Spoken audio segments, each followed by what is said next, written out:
দীর্ঘদিন অমিতাভ বচ্চনের নাতি অগস্ত্য নন্দার সঙ্গে সোহানার সম্পর্ক নিয়ে আলোচনা তুঙ্গে। সম্প্রতি এক পার্টিতে শাহরুখ কন্যাকে দেখা গিয়েছে সালমান খানের ভাতিজা নির্বাণ খানের সঙ্গে নাচতে। নাচের সেই ভিডিও ভাইরাল হতেই নেটিজেনদের মধ্যে প্রশ্ন উঠেছে, অগস্ত্য কি এখন অতীত? তবে নতুন সঙ্গী কি নির্বাণ?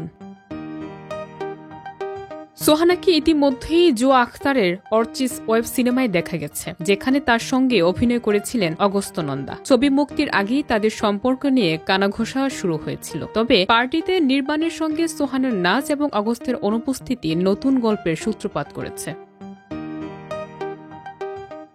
সেই পার্টিতে উপস্থিত ছিলেন আরবাজ খানের ছেলে আরহান ও সালমানের বোন অর্পিতা খানের মতো পরিবারের সদস্যরাও। ভিডিওটি নেট দুনিয়ায় ভাইরাল হয়ে উঠেছে এবং ফ্যানরা নতুন প্রেমের দিকে উৎসাহী প্রতিক্রিয়া জানাচ্ছে।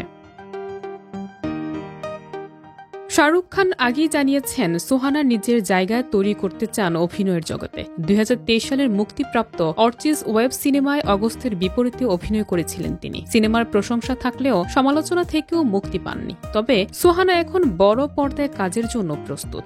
আগামী সময়ে তাকে দেখা যাবে কিং নামের সিনেমায়, যা তার চলচ্চিত্র জীবনের নতুন মাইলফলক হবে।